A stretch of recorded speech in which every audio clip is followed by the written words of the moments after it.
Bonjour à tous, j'ai une tondeuse qui tourne pas trop loin de mes fenêtres, donc j'espère que ça ne va pas trop déranger le son. Si c'est le cas, désolé, vous me le direz. Alors, avant de faire cette vidéo dont l'idée a été inspirée par une personne récemment qui m'a dit qu'elle allait pas très bien et donc elle s'occupait avec des activités manuelles, ce que je trouve formidable. Et en fait, bon, en plus, ça tombe bien parce que c'est une vidéo que je voulais faire depuis un petit bout de temps, mais je ne sais pas trop sous quel angle aborder la chose et comment m'y prendre. Donc voilà, là, ça me donne l'occasion et je me dis, allez, je me jette à l'eau. Euh, Avant de parler de ce que je vais dire, je précise, je ne suis pas psychologue, je ne suis pas médecin. Je suis juste une aspi avec deux, trois autres profils neuroatypiques in the mix qui vit les choses de l'intérieur. Donc voilà, je ne parle que de mon expérience. Mes conseils n'engagent que moi et voilà. Ceci étant dit, pourquoi donc le cœur de ce que je veux raconter en fait va aussi un petit peu dans le sens de la vidéo de Hugo Orio qui a récemment tourné beaucoup sur les réseaux sociaux où il dit que lui il a de la chance parce qu'il est allé à l'école et qu'il n'a pas été dans les institutions étant petit. Hugo, chapeau bas, je suis mille fois d'accord avec ce que tu dis. Euh, Vraiment. Pour moi, c'est la clé. Moi, j'ai appris l'existence de l'autisme à 29 ans, donc j'ai vécu toute ma vie sans le savoir et je suis reconnaissante pour ça parce que j'ai appris à vivre dans le monde, entre guillemets, normal. Et même si ça crée une grande fatigue de s'adapter, ben, quand même, je pense que c'est mieux que d'être surprotégé. Je précise également que beaucoup de choses qui se font aujourd'hui dans la surprotection, dans l'assistanat aux personnes qui sont en difficulté, je suis persuadée que l'intention est formidable et je suis aussi persuadée que pour beaucoup de ces personnes, bah, c'est utile et nécessaire, certes. Je sais aussi qu'il y en a énormément à qui ça enlève un petit peu leur autonomie et leur vie alors qu'ils en sont complètement capables. Et ça, bah, je trouve que c'est un scandale et j'ose le dire maintenant. Et je sais qu'il y a un système, on est dans un système où les choses doivent changer. Dans ce sens-là. C'est pas normal d'isoler des personnes qui n'ont pas moins de capacités que moi, par exemple, ou Hugo, et qui n'ont pas la possibilité de vivre de ces capacités et d'exprimer ses capacités. Et quand je dis vivre de ses capacités, c'est pas juste gagner de l'argent, c'est faire sa vie, en fait, c'est vivre sa vie. On prive les gens de leur vie aujourd'hui et c'est horrible. Euh, Voilà, donc ceci étant dit, ça fait une longue intro de 3 minutes, je préviens, cette vidéo risque d'être un petit peu plus longue, probablement parce que c'est un sujet super important et qui me tient énormément à cœur. Je me suis rendu compte au cours de ma recherche de bien-être que lire des choses et entendre des phrases comme arrête de faire ci, tu seras plus heureux si tu fais ça, par exemple la pensée positive, ou alors sache profiter du moment présent, arrête de toujours vouloir résoudre les problèmes. Ouais, c'est vrai, tout ça c'est vrai, c'est très utile, mais moi ça n'a jamais marché pour moi. Une psychothérapie avec un psy, euh, ou tout ce qui est suivi par une personne, ça n'a jamais vraiment marché pour moi. Pourquoi? Parce que pour la plupart, c'est que des choses qui ne bossent que là-dessus. Il y a des méthodes qui bossent un petit peu sur le corps. Je vous ai parlé de mon ami Ngub Nding avec ce que lui il fait. C'est formidable, c'est une des seules choses qui marche pour moi et encore même avec lui, je ne fais pas vraiment un travail suivi parce que j'ai besoin de digérer les choses par moi-même et d'acquérir mes propres, enfin d'avoir mes propres prises de conscience. Euh, Ce qui m'a littéralement, quasiment littéralement sauvé la vie, je vais vous donner 3 noms de méthodes, je vais les mettre dans les liens aussi. Et même si ça demande un effort, ça demande de sortir de chez soi, ça demande un peu de finances, ça demande des efforts, que, comme on dit, oh mince c'est long, ah mince c'est cher, enfin c'est surtout en plus elles sont pas si chères que ça, faut pas, voilà, mais pour le côté c'est long, bah, si on ne commence jamais ça sera encore plus long et on sera malheureux toute sa vie, donc je prends toutes ces précautions en disant ça parce qu'il y a beaucoup de gens qui disent ouais mais il faut avoir la possibilité de le faire, ouais, c'est sûr, il faut encore une fois comme je disais sortir de chez soi, il faut se bouger un petit peu, il faut accepter de commencer quelque chose qui va durer un certain temps. Hem, il faut accepter d'y mettre un peu de sous, mais honnêtement, si on enlève, tous les petits cafés, enfin pas tous, hein, mais voilà, je vais pas je veux pas m'attirer d'ennemis, donc je vais dire qu'il y a des plaisirs qu'on s'offre qui ne sont pas nécessaires et qui ne sont pas porteurs de bien-être pour nous, et que si on accepte pendant un temps de remplacer ça par quelque chose qui nous fera réellement du bien, ben on sera largement gagnant. Donc, il y a 3 méthodes, comme je disais, les 3 impactent le système nerveux central directement. Donc il y en a une qui s'appelle Kertan, Quertant. Alors, c'est pas la méthode qui s'appelle Kertan, c'est le monsieur qui l'a inventé qui s'appelle Kertan, monsieur Georges Kertan. C'est une méthode qui travaille sur les muscles des yeux. Donc c'est complètement naturel, il n'y a aucune prise de médicaments, de quoi que ce soit dans ce genre. C'est une méthode qui se fait dans un centre. Jusqu'à maintenant, ça s'est toujours fait dans un centre. Je connais quelqu'un qui pratique avec des appareils qu'elle loue. Donc maintenant, c'est possible en plus de le faire chez soi. Je mettrai les liens dans les commentaires, dans la description.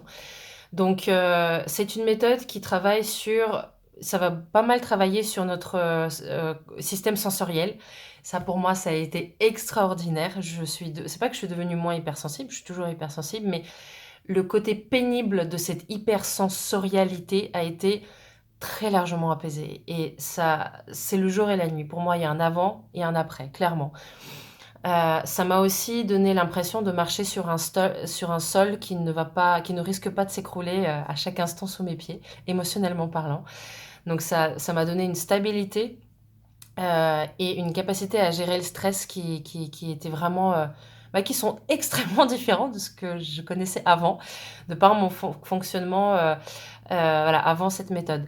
Donc après, ça travaille également sur le système neurovégétatif, donc c'est-à-dire tout ce qui est inconscient, involontaire dans notre corps. Bon, là, j'avais pas trop de soucis, donc ça m'a pas fait une différence énorme, mais je sais qu'il y a des personnes pour qui ça règle pas mal de problèmes. Ça travaille sur le système psychique, donc d'où le travail sur les émotions déjà. Ça travaille aussi sur notre capacité de concentration, sur le sommeil. Ça travaille sur pardon, la capacité d'apprentissage. Bien évidemment, quand la concentration va mieux, l'apprentissage va mieux. Et c'est pas que pour les élèves ou les étudiants, hein, c'est l'apprentissage de toute chose, de toute compétence, de toute, voilà, tout métier. Donc, et ça permet en gros d'être beaucoup plus aligné avec qui on est de façon complètement naturelle.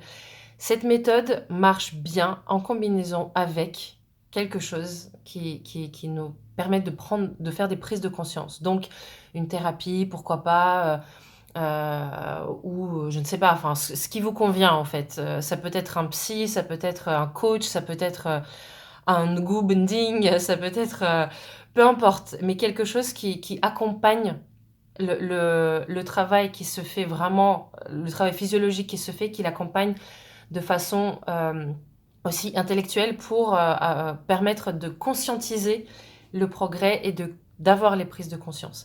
Donc ça, c'est la première chose. Je l'ai fini, j'ai mis 2 ans. C'est long. J'ai mis 2 ans, mais ma vie a été transformée grâce à ça. Vraiment. La deuxième chose que je suis en train de faire, donc c'est en cours, les deux d'ailleurs, les deux d'après, c'est vraiment en cours. La deuxième s'appelle la méthode Tomatis, comme une tomate, mais avec IS à la place du E à la fin. Je vous laisse vous renseigner. Donc je connais beaucoup moins le fonctionnement scientifique parce que je n'ai pas... Donc cette méthode, je l'applique à moi. La méthode Kertan, je l'ai pratiquée en tant que praticienne. Donc la méthode Tomatis impacte aussi le système nerveux, mais cette fois-ci, c'est par l'ouïe, par les oreilles, par de la musique. En plus, c'est très agréable. On peut faire autre chose en même temps qu'on fait notre séance. Donc voilà. Enfin, je dirais, on peut... voilà, on n'est pas nécessairement immobilisé pendant le temps d'écoute. Notamment, moi, par contre, parfois, je dessine. C'est très agréable. D'ailleurs, je suis pas du tout forte en dessin, hein, donc c'est vraiment juste de l'expression. Mais voilà. Donc, la méthode Tomatis qui impacte beaucoup plus le côté émotion. Donc, il y a des phases qui sont parfois un petit peu difficiles, puisque il y a en fait, grosso modo, dans le système nerveux, Il y a des messages qui doivent passer et toutes ces méthodes aident à faire en sorte que ces messages passent par le chemin le plus direct, donc par le chemin le moins biaisé, le moins filtré, le plus naturel, tel que le système nerveux a été prévu à la base. Donc en gros, ce que ça fait, c'est que quand ça recalibre ou remet en place les choses, il y a des émotions qui sortent en fait. Bon, ça fait une petite crise, mais le soulagement qui suit, c'est extraordinaire. La stabilité qui augmente, la paix intérieure qui augmente, pour moi, c'est le meilleur indicateur. C'est-à-dire que oui, bien sûr, pendant qu'on fait ces méthodes-là, il y a des choses qui travaillent à l'intérieur. Il y a vraiment des trucs qui se recalibrent. On est en métamorphose, en fait, pendant un temps. Donc, il y a des larmes, il y a des émotions, peut-être plus que d'habitude, mais en parallèle et en même temps, je sens la paix intérieure qui augmente. Et sans ça, c'est de l'émotion pour de l'émotion. Avec la paix intérieure qui augmente, ça veut dire qu'on est sur le bon chemin. C'est mon interprétation, hein, mais effectivement, quand je vois que mes réactions sont plus saines, que j'arrive à mieux m'affirmer, mieux m'exprimer, que je me sens mieux, voilà, j'accepte beaucoup plus facilement le processus.